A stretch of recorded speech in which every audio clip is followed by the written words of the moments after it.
India, मैं हूं आपके साथ गौरव किशोर शर्मा। बुलेटिन का आगाज बड़ी और अहम खबर के साथ करेंगे। बिहार में भारतीय जनता पार्टी के मंत्रियों के पोर्टफोलियो में बड़ा फेरबदल किया गया है। बड़ी खबर, बड़ी जानकारी। बीजेपी कोटे के मंत्रियों के पोर्टफोलियो में बदलाव किया गया है।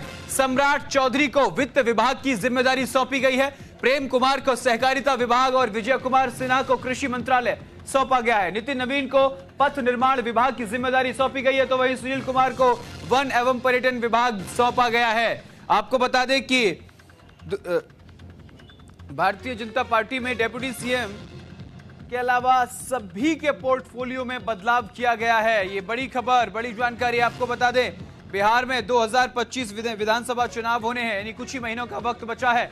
उससे पहले एनडीए की जो सरकार है, बीजेपी जेडीयू के गठबंधन की जो बिहार में सरकार है, वो साफ तौर पर जातीय समीकरण के आधार पर मंत्रियों के पोर्टफोलियो का जिस तरीके से उनको बांटा गया है, साफ तौर पर कहा जा सकता है कि एक तरीके से बिहार में आंशिक तौर पर विधानसभा चुनाव का बिगुल बज चुका है।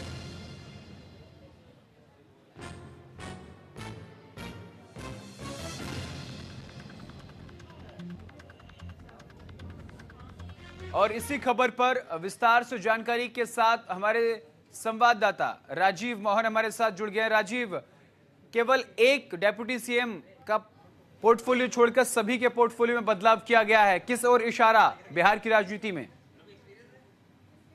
देखिए, ये तो पहले से तय था कि जो बीजेपी के कोटे के जो नए मंत्री बनाए जा रहे हैं, तो उनको जो है इन्हीं मंत्रियों में से जो पहले से 3 विभाग के मंत्रालय जो मंत्री संभाल रहे थे, उन्हीं में से लिया जाना है। लेकिन ये बहुत इंपॉर्टेंट है कि सम्राट चौधरी का जो वित्त विभाग था वो उनके पास रहा है। वही दूसरे जो डिप्टी सीएम हैं विजय कुमार सिन्हा, उनके पोर्टफोलियो बदले गए हैं। और उसके अलावा जो नए मंत्रियों को जो है जो दिया गया, अलग अलग मंत्रालय दिया गया है। तो ये प्रयास किया गया है कि जो नए मंत्री हैं उनको उनके हिसाब से जो मंत्रालय है उनको दिया गया है। और खास बात यह है कि जीवेश मिश्रा जो पहले भी नीतीश मंत्रिमंडल में मंत्री रह चुके हैं, उनको नगर विकास एवं आवास विभाग का प्रभार दिया गया है। यह बड़ा मंत्रालय है। वही दूसरी तरफ नितिन नवीन जो पहले पथ निर्माण मंत्री हुआ करते थे, तो जो पथ निर्माण विभाग था फिलहाल जो था वो डिप्टी सीएम विजय कुमार सिन्हा के पास था। लेकिन वो मंत्रालय अब बदल गया है। अब नितिन नवीन जो है, नितिन नवीन के पास वो मंत्रालय चला गया है। तो इस तरह से कई तरह के फेरबदल किए गए हैं। और इस फेरबदल में भी ये कह सकते हैं कि एक तरह से बैलेंस करने का प्रयास किया गया है कि किसी तरह की कोई असंतुष्टि न हो। और दूसरी तरफ जो सामाजिक समीकरण या सोशल इंजीनियरिंग के तहत जो मंत्रालय, जो नए विधायक मंत्री बने हैं, उनको जो मंत्रालय दिया गया है, उनके अंदर भी संतुष्टि नहीं हो। और यही कारण है कि ये विभाग जो है कल बंटवारा होना था, कल शाम में ही होना था, लेकिन नहीं हो पाया। आला कमान के द्वारा जब हरी झंडी मिली है इस मंत्रालय को लेकर, तभी इस मंत्रालय में परिवर्तन हुआ है। फिलहाल जो है मंत्रियों को उनके पास लेटर पहुंच गया है। और अब धीरे धीरे सारे जो नए मंत्री हैं वो अपना पदभार ग्रहण करेंगे, या उनका जिनका मंत्रालय बदला है वो भी अपना प्रभार लेंगे। तो इस तरह से बिहार का राजनीतिक जो है तापमान, नीतीश कैबिनेट मंत्रिमंडल के नया जो विस्तार हुआ है उसको लेकर यहाँ पर हलचल है। और ये इसको पूरी तरह से कह सकते हैं कि बिहार जो है अब, हालांकि चुनाव जो है 6 महीना बाद ही होना है, लेकिन अभी से चुनावी मूड में जो है यहाँ पूरा बिहार दिख रहा है, चाहे पक्ष हो विपक्ष हो। तो इस तरह से अब बंटवारा हो गया है। अब देखना है कि इसके बाद जो है जो मंत्रालय जिनको मिला है, आज जितने भी मंत्री बने हैं वो कब पदभार ग्रहण करेंगे और उसके बाद उनकी क्या प्रतिक्रिया आ रही है, वो बड़ा इंपॉर्टेंट होगा जी।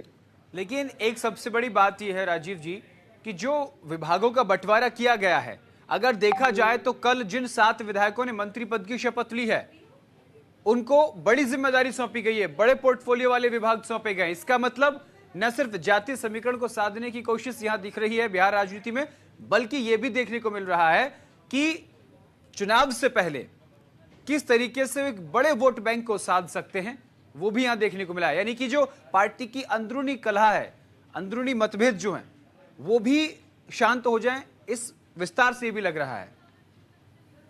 देखिए, बिल्कुल आपने सही कहा। ये यही प्रयास है कि ये जो नीतीश मंत्रिमंडल का जो विस्तार हुआ, इसमें इससे ये संदेश देने का प्रयास किया गया है कि जो भारतीय जनता पार्टी में हर समाज के जो विधायक हैं या लोग हैं, उनके अंदर किसी तरह की असंतुष्टि न हो, इसलिए मंत्रिमंडल में उनको शामिल किया गया है। और उसके साथ जो पोर्टफोलियो दिया गया है, इसमें भी बैलेंस करने की कोशिश की गई है। भले ही नए पहली बार बने हैं, इसमें 7 मंत्रियों में 2 ही मंत्री पहले जो मंत्री बने थे, लेकिन बाकी जो मंत्री है 5 इसमें नए चेहरे हैं। लेकिन नए चेहरे को भी बड़ी जिम्मेदारियां दी गई है। जैसे सुनील कुमार को वन एवं पर्यावरण विभाग दिया गया है, ये बड़ी जिम्मेदारी है, बड़ा मंत्रालय है। पर्यटन विभाग जो है वो दिया गया है। या फिर मंटू पटेल, कृष्ण कुमार मंटू सिंह है, उनको जो जिम्मेदारी दी गई है कला संस्कृति का, वो भी कह सकते हैं कि बड़ा विभाग है। तो विभागों को यह देख के कोशिश की गई है कि किसी तरह का इनबैलेंस नहीं हो, किसी तरह का किसी को संतुष्ट न हो, इसका पूरा ध्यान रखते हुए मंत्रिमंडल का बंटवारा हुआ है। और इसीलिए जी राजीव, समय लिया गया। जी राजीव, एक व्यक्ति एक पद वाले नियम का पालन करते हुए दिलीप जायसवाल ने मंत्री पद से इस्तीफा दे दिया। दिलीप जायसवाल का जो विभाग था वो जीवेश मिश्रा को दे दिया गया, नगर विकास विभाग।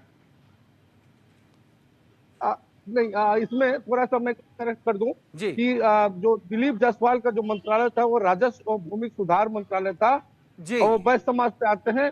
और ये मंत्रालय जो है संजय सरावगी को मिला है। यही कंफ्यूजन दर्शकों को था, तो इसलिए मैंने सवाल किया।